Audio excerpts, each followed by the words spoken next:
مفتی طارق مسعود کے بیانات کے لیے طارق مسعود آفیشیل کو سبسکرائب کریں۔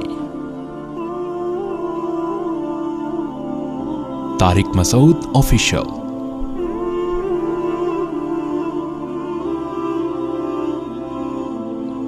دیکھو، دیندار ایک چیز اپنے اندر پیدا کر لے نا، تو اسلام پر جو اعتراضات کیے جا رہے ہیں دنیا مولوی لوگوں پر، مولوی ٹائپ کے لوگوں پر، مذہبی لوگوں پر، تو اس میں ایک بہت بڑا اعتراض جو کیا جاتا ہے وہ صحیح بھی ہے، وہ میں بھی مانتا ہوں کہ وہ کیا ہے، وہ صحیح ہے، وہ عیب ہے ہمارے اندر۔ اور یہ چیز میں نے عام طور پر نہیں دیکھی تھی، جب میں حضرت مفتی رشید احمد صاحب کے پاس گیا نا، تو وہاں ہم نے یہ چیزیں ان سے سیکھی ہیں۔ یہ ہمارے ہاں دینداروں میں بہت زیادہ پائی جاتی ہے، ایک چیز، ایک عیب ہے، دوسرے کے حقوق کا خیال نہ کرنا۔ سمجھ رہے ہو؟ میں کل گاڑی لے کے ادھر آ رہا، ادھر سے گزر رہا، ادھر سے تو نہیں، کہیں اور کی بات کر رہا ہوں میں، اب تو بات آ گئی، یہاں سے گزر رہا تھا کہ چلو دینی بیان ہو رہا تھا۔ یہ تو سب جگہ یہ ہے، اس میں غیبت کی بات نہیں، ہمارے یہاں بھی ایسا ہی ہوتا ہے، ادھر بھی ایسا ہی ہوگا، روڈ جام ہوگا، آپ دیکھو کوئی گزر نہیں سکتا، گاڑی گزرنے کی جگہ نہیں ہے گلی میں، بائکیں اس اسٹائل میں دیندار لوگوں نے، نمازیوں نے کھڑی کی ہوئی ہیں، گاڑیاں اس اسٹائل سے پارک کی ہوئی ہیں کہ دوسری کار گزارنا ایسے جیسے موت کے کنویں میں گاڑی چلا رہے ہیں، بہت ہی ایکوریسی چاہیے۔ یار تم تھوڑی سی تو کامن سینس استعمال کرو کہ تم بائک جب لگا رہے ہو تو دیوار سے چپکا کے کھڑی کر دو، یہ سوچتے کیوں نہیں ہو کہ کسی نے یہاں سے گزرنا بھی ہوگا؟ اس میں دیندار لوگ سمجھتے ہیں کہ جب ان کو یہ چیزیں بتائی جائیں نا، تو وہ سمجھتے ہیں یہ آدمی لبرل ہو گیا، یہ اس کا پاگل ہو گیا، گوروں والی باتیں کر رہا ہے، انگریزوں والی، یعنی بے ڈھنگا پن، بد سلیقہ پن اور بد تہذیبی، اس کو اسلام اور سادگی سے تعبیر کیا۔ اتنے سادہ ہیں، ان کو ناڑا باندھنے کی تمیز نہیں ہے، یعنی یہ مطلب ہے، اتنے سادہ ہیں ہمارے حضرت، ان کو یہ نہیں پتا گاڑی کھڑی کہاں کرنی ہوتی ہے۔ گلی کے کارنر پہ جب گاڑی کھڑی کرتے ہیں آپ، تو ادھر سے جو گاڑی آ کے جب ادھر مڑے گی تو اس کے پاس مڑنے کی جگہ نہیں ہوتی۔ اتنی ٹینشن میں ہمیں تو صبح شام واسطہ پڑتا ہے، اتنی مشکل سے گاڑیاں گھما گھما کے موڑنی پڑتی ہیں۔ او بھائی تھوڑا سا آگے کھڑا کر لو یار اس گاڑی کو، اگلے کے لیے موڑنا تو آسان ہو۔ ایسے موقع پہ مجھے وہ حدیث یاد آتی ہے، رسول اللہ صلی اللہ علیہ وسلم نے ارشاد فرمایا، ایمان کا سب سے لاسٹ اور آخری درجہ ہے راستے سے تکلیف دہ چیز کو ہٹانا۔ یعنی اگر راستے میں کوئی ایسی چیز نظر آتی ہے جس سے لوگوں کو تکلیف ہو رہی ہے، آپ اس تکلیف کی چیز کو دور نہیں کرتے اور گھننے بن کے چلے جاتے ہیں، تو ایمان کے آخری درجے میں بھی نہیں ہے۔ تو سوچو، جو تکلیف دہ چیز کو نہ ہٹائے وہ مومن نہیں ہے، تو جو تکلیف دہ چیز باقاعدہ کھڑی کرے وہاں پہ، گاڑی غلط پارک کر کے گیا، بائک غلط پارک کر کے چلا گیا، وہ کہاں سے مومن ہو گیا؟ نہیں آ رہی میرا خیال ہے بات۔ ایک یہ بد سلیقہ پن، ڈرائیونگ کے دوران دیکھو آپ، یہ لوگ سمجھتے ہیں کہ مذہب کا حصہ نہیں ہے۔ رسول اللہ صلی اللہ علیہ وسلم نے خیر الناس، حدیث میں آپ حدیثیں اگر نوٹ کرو نا، تو جہاں بھی حدیث میں خیریت کا لفظ آیا ہے نا، کہ سب سے بہتر مسلمان وہ ہے جو یوں کرتا ہے، سب سے بہتر مسلمان وہ ہے جو یوں کرتا ہے، سب سے بہتر مسلمان وہ ہے جو علامتیں بیان کی گئی ہیں، ان میں ہر علامت وہ ہے جس میں آپ لوگوں کو فائدہ پہنچا رہے ہیں۔ جیسے حدیث میں آتا خیر الناس من ینفع الناس، سب سے بہتر وہ ہے جو لوگوں کو فائدہ دے، یعنی لوگ اس کے محلے میں رہنے سے خوش ہو کے یار اس بندے کے آنے کی وجہ سے نا محلے میں بڑا فائدہ ہو گیا ہے۔ نہیں آ رہی بات سامنے؟ جب آپ جاؤ تو محلے والے کہہ رہے ہیں یار اچھا آدمی چلا گیا، اس کی وجہ سے گلی بھی صاف رہتی تھی، اس کی وجہ سے گٹر کے ڈھکن بھی ڈھکے ہوئے رہتے تھے، اس کی وجہ سے کچرا بھی نظر نہیں آتا تھا، اس کی وجہ سے کوئی گلی محلے میں کوئی ٹینشن ہوتی تو یہ مل جل کے اس کو حل کرنے کی کوشش کرتا، اس کی وجہ سے یہ بھی ہوتا تھا، اس کی وجہ سے یہ بھی ہوتا تھا۔ اب ہوتا ہے؟ بولتے کیوں نہیں؟ اب اتنا تو ہوتا ہے، یہ نماز بھی پڑھتے ہیں، رونے گٹر کے ڈھکن سے ان کو کوئی واسطہ نہیں۔ گٹر کے ڈھکن کا اسلام سے کیا تعلق؟ جب آپ ان سے پوچھو نا، یار تمہاری گلی کے گٹر ابل رہا ہے، کچھ تو کرو، یہ کچرا یہ تمہارے باپ کی گلی ہے، معذرت کے ساتھ جو تم نے کچرا یہاں پھینکا ہوا ہے، یہ تم نے جو گاڑی کھڑی کی ہوئی ہے، تو تمہارے علاوہ کوئی اور یہاں سے گاڑی نہیں لے کے جائے گا کیا؟ تو ٹھیک ہے راستہ آپ نے دیا ہوا ہے، لیکن اتنا تنگ راستے کے یہ مکان آپ نے کس خوشی میں آگے تک بڑھایا ہوا ہے؟ گورنمنٹ نے گلی اتنی چوڑی بنائی ہے, آپ نے یہ جو آگے پکی بنائی ہے, یہ گورنمنٹ نے تو آپ کو اجازت نہیں دی ہے. آپ اس گلی میں گھر دیکھ لو نا, صرف اس گلی کی بات نہیں ہے, 90% گھر ناجائز تجاوزات ہیں. ابھی میں نے تھوڑا گھر ادھر کو لے لیا نا کرائے پر, وہ گلی چوڑی ہے. میں نے کہا یار ایک ہی گلی ہے, ادھر سے اتنی ہے ادھر سے اتنی ہے, وجہ کیا ہے؟ یہ گورنمنٹ نے کیسا نقشہ پاس کیا ہے؟ انہوں نے کہا نقشہ تو وہ والا ہی پاس ہوا ہے, یہ لوگوں نے بڑھائے ہوئے آگے. تو یار جب آپ نے آگے مکان بڑھا لیا, اس کا مطلب جو چوڑی گلی میں انسان کو فائدہ ہوتا ہے, تمیز سے چل پھر سکتا ہے, وہ آپ نے لاکھوں لوگوں کو جو یہاں سے گزریں گے قیامت تک, ان کو تنگی میں ڈال دیا کہ نہیں ڈال دیا؟ اس چیز کو ہمارے ہاں عیب نہیں سمجھا جاتا, سمجھ میں نہیں آ رہی بات. اور شاید میں بھی نہ سمجھتا اگر میں مفتی رشید احمد صاحب کی خدمت میں نہ جاتا. ہم نے ان کو یہ دیکھا, حضرت مفتی تقی صاحب ہو گئے, یہ جو بڑے بڑے علماء, ان کو ہم نے دیکھا ان میں بڑے حساس ہیں.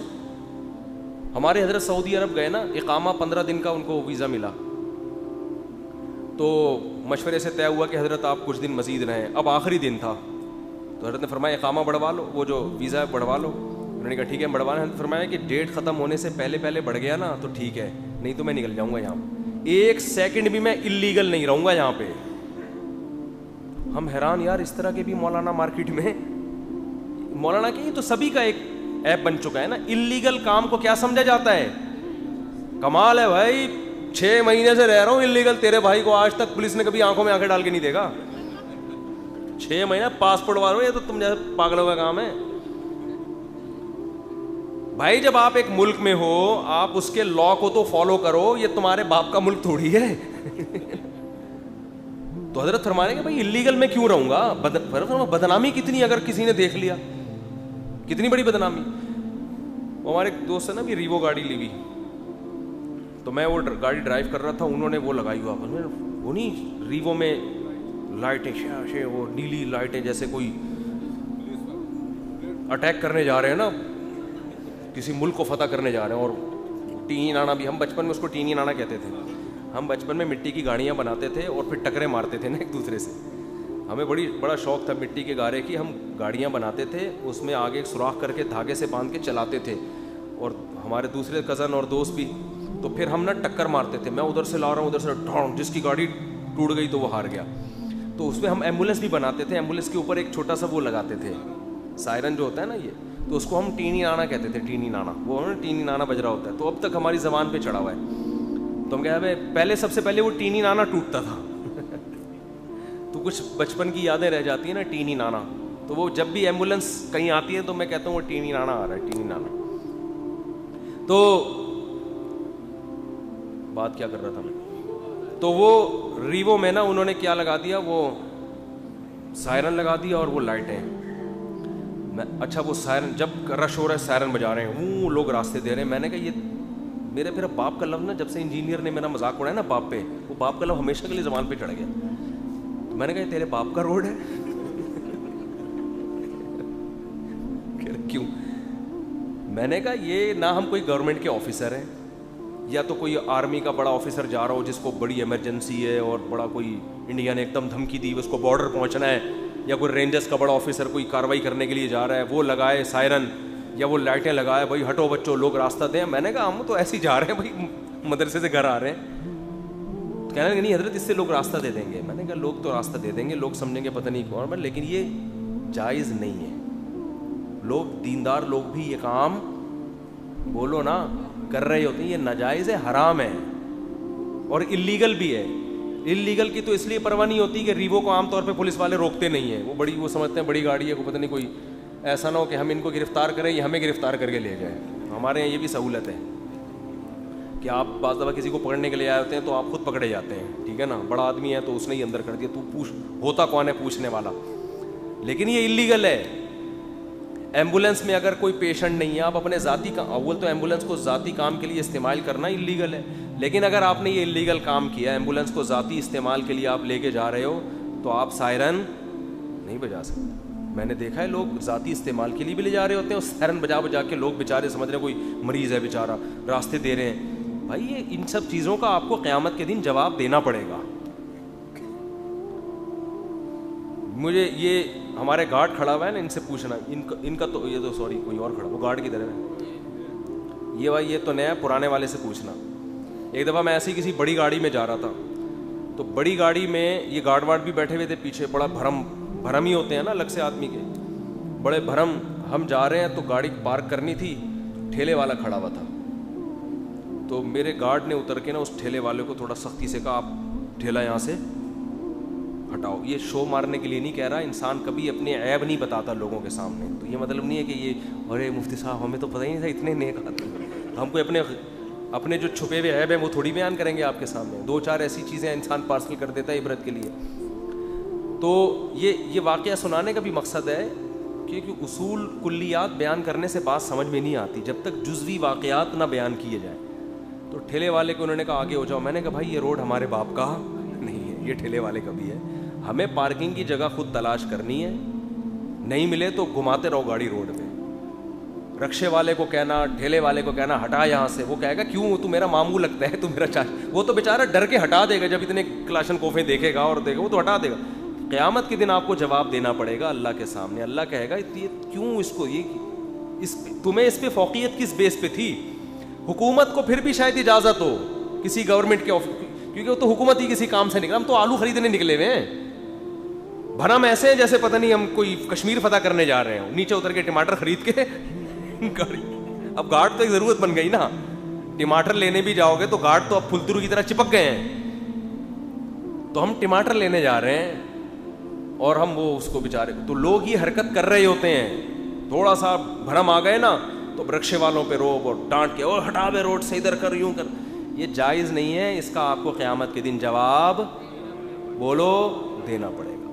ہاں کوئی خطرہ ہو, کوئی دشمن پیچھے لگا ہوا ہو, پھر ایک الگ بات ہے, پھر اس سیکیورٹی کے نقطہ نظر سے تو ہمارے حضرت کی سیکیورٹی اتنی سختی کہ پہلی صف میں ہر آدمی کو بیٹھنے کی اجازت نہیں تھی. لوگ بڑے اعتراضات کرتے تھے کہ پہلی صف میں یہاں امیر غریب کا فرق ہے, اپنے بندوں کو بٹھایا جاتا ہے, تو اپنے بندوں کو نہیں, وہ سیکیورٹی کی پیش نظر, کیونکہ کوئی بھی اجنبی آدمی آ کے کچھ بھی کر سکتا ہے. وہ سیکیورٹی جیسے حرم میں ہوتا ہے, حرم میں امام کعبہ کے پیچھے مخصوص لوگ ہی کھڑے ہوتے ہیں, تو وہ اس کی وجہ یہ نہیں ہے کہ امیر غریب کا فرق ہے وہاں پہ, وہ امام کعبہ کی سیکیورٹی کے لیے. تو مجبوری کے حکام الگ ہوتے ہیں, نارمل حالت میں آپ کو اس کی اجازت نہیں ہے. تو دیندار لوگ ایک کام تو یہ کر لیں, سلیقہ تمیز, گاڑیاں کھڑی کرنا, روڈ پہ گاڑی چلانا. بائک والا کہاں چلا رہا ہے, فاسٹ ٹریک پہ, 3-4 بچوں کو, بیگم کو بٹھا کے ادھر کو چلا رہا ہے. ابے یہاں سے اوورٹیک تیرا باپ کرے گا, یہاں سے اسپیڈ سے آتی ہوئی گاڑی کو رانگ سائڈ سے جانا پڑے گا, اس میں حادثے کا خطرہ ہوتا ہے, تم تھوڑا ادھر کو چلا لو. نہیں جی, وہ اس کو مذہب کا حصہ ہی نہیں سمجھتے. دوسرا گڑبڑ مالدار لوگ کیا, پیسوں کے معاملے میں ایک نمبر بن جاؤ, بس پیسوں کے معاملے میں بولتے کیوں نہیں, ایک نمبر بن جاؤ. لچڑپن جو ہے نا چھوڑ دو, لچڑپن چھوڑ دو. لچڑپن ہوتا ہے کوئی پیسہ لے لینا, اس سے نکلوانا کسی کے باپ میں طاقت نہیں ہے, چاہے وہ 4 مہینے لگا کے آیا ہوا ہو, چاہے وہ بزرگوں کی خانقاہوں کا منجھا ہوا ہو, حج کر کے آیا ہو, کمبخت پیسے نہیں دے گا آپ کے واپس. لیتے ہوئے ایسا بنے گا جیسے مر رہا ہے, یہ قحط سے مر جائے گا تھوڑی دیر میں, مانگتے ہوئے ایسا ہوگا, ایسی اس کی حالت ہوگی, آپ کہو گے تو مجھے بھی کھا جا, نا ایسا لچڑپن دکھائے گا. اور لینے کے بعد پہلے بڑے سنہری باغ دکھائے گا, ابے بھائی میرے لیے کوئی مسئلہ نہیں, 4-5 لاکھ تو کوئی میرے لیے مسئلہ ہی نہیں, جب چاہو گے دے دوں. نہیں دے گا, دے گا نہیں, یہ بتا دوں. وہ حاجی ہو سکتا ہے, وہ عمرہ کرنے جائے گا, وہ تہجد گزار ہوگا, وہ 27ویں رات پہ رو رو کے کارپٹ کو اتنا بھگو دے گا کہ اب کارپٹ دھونے کی ضرورت نہیں, اتنا روئے گا 27ویں رات کو, مگر اس کمبخت کے ذمے جو پیسے ہیں نا وہ یہ نہیں دے گا, وہ ٹہلائے گا. پیسوں کے معاملے میں ایسے بن جاؤ کہ جس کے پیسے آپ نے دینے ہیں نا اس سے زیادہ آپ کو دینے کی ٹینشن ہو. یہاں بھی میں تعریف کے لیے نہیں کہہ رہا, اللہ کی قسم میری تعریف کے مقصد نہیں, صرف بتانے کے لیے کہ تاکہ سیکھ لیں. جتنے راشن دکانوں سے آتے ہیں نا ہمارے یہاں, مالک مکان کو میں کرایہ دیتا ہوں, آپ ذرا ان مالک مکانوں سے جا کے پوچھیں مفتی صاحب کا رویہ کیا ہے. ابھی 3 دن پہلے میں نے راشن والے کو جا کے ڈانٹا ہے کہ یار اللہ کے بندے تمہیں کتنے عرصے سے کہہ رہا ہوں کہ تعویذ بنا کے دے. وہ تعویذ کہتا ہوں میں اس کو پیار سے, بل آتا ہے نا کہ اتنا آٹا اتنے چاول, اور تو وہ پرچی پہ لکھ کے دیتا, تو وہ ایک دم نا اس سے آدمی کو وہ ہونے لگتا ہے, اثر ہوتا ہے نا پرچی کا, سنتے ہی یہ کیا ہو گیا. تو وہ تعویذ ہی ہے نا, گلے میں لٹکانے کی بھی ضرورت نہیں, ہاتھ میں آیا اور آدمی عجیب اوسان خطا ہو گیا, یار یہ کیا ہو گیا. مہنگائی اتنی اسپیڈ سے بڑھ رہی ہے, تو میں اس سے پیار سے اس کو جو بل ہے نا اس کو کیا کہتا ہوں, تعویذ. تو میں اس سے جا کے بولتا ہوں بھائی تو تعویذ کیوں نہیں دے رہا, وجہ کیا ہے, ہمیں الحمدللہ اس کو پیسے لینے کی اتنی ٹینشن نہیں ہے جتنی ہمیں دینے کی ہے.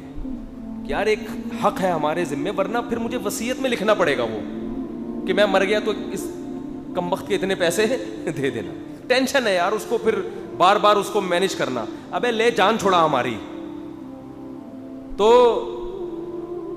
ایک دن کیا ہوا, وہ یہ سمجھنے لگا کہ ان کے پاس اتنا پیسہ ہے, مفتی صاحب کے پاس, یہ خود آ کے دے رہے ہوتے ہیں, سمجھتا ہے کہ پتہ نہیں یار یہ کیا درختوں سے نوٹ گر رہے ہیں ان کے یہاں. بعض دفعہ آپ کسی کے پیسے بر وقت ادا کرو نا, سمجھتا ہے یار پتہ نہیں جیبیں ابل رہی ہیں, سنبھل نہیں رہے ان سے, تو وہ یہ سمجھنے لگتے ہیں میرے بارے میں. تو یہ مطلب نہیں ہوتا بھائی کہ پیسے ابل رہے ہیں, مطلب یہ ہوتا ہے کہ آپ کو لینے کی اتنی ٹینشن نہیں ہے جتنی ہمیں پیسے. یہ چیز ہمیں ہمارے شیخ نے سکھائی ہے حضرت. یہ اللہ کا شکر ہے, میرے والد صاحب کی بھی یہی کیفیت تھی الحمدللہ. وہ بھی زندگی بھر پیسوں کے معاملے میں نا وہ کبھی نہیں رکھتے تھے ایک پیسہ بھی, دو بھائی جان چھڑاؤ. تو یہاں تک بھی ہوتا ہے کہ مجھے تو یہاں تک خیال پیدا ہونے لگا ہے کہ جو چیزیں ابھی میری ہیں دوسروں کی نہیں ہیں, مجھے کبھی کبھی یہ وہم ہو رہا ہے کہ یار پتہ نہیں کب مر جائیں, یہ بھی دے دو ابھی. تو مجھے ایک دو دوستوں نے روکا ہوا ہے, بس کر بھائی, یعنی میرا دل یہ بھی کرتا ہے کہ یار یہ مجھے خیال ہوا کہ میں زیادہ پھر پرسنل ذاتی باتیں زیادہ مناسب نہیں ہے نا, پھر گھر والے بھی سن لیں گے, بولیں گے اچھا لاؤ ادھر جو کہہ رہے تھے نا لاؤ.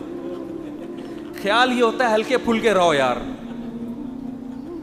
ایک دن کیا ہوا, ایک صاحب آئے مجھے کہنے لگے کہ میں چاہتا ہوں اپنا گھر اپنی بیوی کے نام کر دوں, کیونکہ مرنے کے بعد پھر وراثت کے بڑے جھگڑے ہوں گے, بیوی کو دے دوں, پھر وہ بچوں کے پاس ہی آنا ہے نا. لیکن پھر یہ ڈر ہوتا ہے کہ اگر دے دیا بیوی بھاگ نہ جائے, بیوی بھاگ نہ جائے. میں نے کہا ہاں یہ تو بعض کیسز ایسے بھی آئے ہیں, بیوی کا ہمارا پراپرٹی کی اس کی نیت ہی بدل گئی بعد میں, تو یہ خطرہ تو ہے. لیکن میں نے کہا ویسے ایک مشورہ پتہ ہے کیا ہے, دے دو بھاگ جائے تو بھاگ جائے. میں نے کہا دے دو بھاگ جائے تو بھاگ جائے تو بھاگ جائے. میں نے کتنا بڑا ظرف کر لو, اس کی اگر اس کی نیت خراب ہے تو وہ بھگتے گی خود ہی, اپنی ذمہ داری پوری کر لو. تمہیں اگر یہ ڈر ہے, وارثوں میں لڑائیاں ہو جاتی ہیں نا, خون خرابے ہو جاتے ہیں, بعض دفعہ بچوں میں قاتلانہ لڑائیاں شروع ہو جاتی ہیں, اتنے پھڈے ہوتے ہیں. تو وہ شوہر یہ چاہ رہا تھا کہ زندگی میں گھر کس کو مالک بنا دوں, بیوی کو بنا دوں مالک, تاکہ میں اس کے مرنے کے چانسز تھے, اس کی بیگم ابھی جوان تھی اس کی. تو مجھ سے مشورہ لے رہا تھا, میں نے کہا دے دے بھائی, بیگم کو مالک بنا دے, آرام سے مر جا, ٹھیک ہے نا. بچوں میں کیونکہ ماں کے پاس ہوں گے تو بچے ہی استعمال کریں گے نا, پھر ماں کے مرنے کے بعد بچوں کے پاس ہی آنا, اس وقت تک بچے بڑے ہو جائیں گے, کوئی مسئلہ اتنا نہیں ہوگا. تو پھر مجھے کہنے لگا یار ایک خطرہ ہے کہ وہ کہیں بھاگ نہ جائے. تو ایک دم میں نے کہا ہاں بھائی یہ خطرہ تو ہے. 10 منٹ میں نے سوچنے کے بعد میں نے کہا بھاگ جائے تو بھاگ جائے یار, کیا کریں, ابھی تو ویسے ہی بوڑھا ہو گیا ہے, ٹھیک ہے نا. کیونکہ آ جانا بوریا بستر لے کے مسجد میں, یعنی کرنا کیا ہے تو نے اس مکان کا, مطلب میرا بیوی کو بھگانے کی نیت نہیں تھی, میرا مقصد یہ تھا ان اینٹوں سے تو نے اتنا دل کیوں لگایا ہے, جب تو مرنے والا ہے تو چھوڑ یار. بیوی سے جو فائدے تو نے اٹھانے تھے وہ اٹھا لیے. بڑھاپے میں بے وفا عورت تو ویسے بھی کسی کام کی نہیں ہوتی نا, وہ نہیں بھی بھاگی تو کیا خدمت کرے گی. تو چل چھوڑ, دل بڑا کر لے, لڑائیوں سے تو بچ جائیں گے. یہ بھی ایک پیکیج ہے, لیکن یہ بہت سوچ سمجھ کے, اس کے لیے دل گردہ تھوڑا ضرورت سے زیادہ بڑا ہوگا تو پھر اس پیکیج پر عمل کریں, ورنہ نارمل لوگوں کے لیے یہ پیکیج نہیں. یہ ان لوگوں کے لیے جو دنیا کو بہت زیادہ مسافر خانہ سمجھتے ہیں, جو یہ سمجھتے ہیں بیوی اگر مکان لے کے بھاگ بھی گئی تو کوئی بات نہیں, بچوں کو بھی ملے گا نا, وہ قیامت کے دن خود بھگتتی رہے گی اللہ سے. ہماری ذمہ داری پوری, ہم ہلکے پھلکے الفلاحیہ مسجد میں بستر ڈال کے سو جائیں. مدنی مسجد زندہ باد, سیروزہ 4 اتنے پیسے رکھ لو کہ 4 مہینے لگا سکو, ہنسی خوشی زندگی گزاریں گے اور کیا. لیکن یہ تھوڑا زیادہ ہیوی ڈوز ہو گئی ہے, اس کے لیے بہت زیادہ دل گردہ بڑا ہونا چاہیے. لیکن بعض لوگوں کا ہوتا ہے ایسا, اتنا بڑا بھی ہوتا ہے کہ بھاگ بھی جائے تو کوئی ٹینشن کی بات نہیں ہے, کوئی بات نہیں, انہی کے لیے بنایا تھا ہم نے. خیر یہ سوچ سمجھ کے اس پیکیج پر عمل کریں.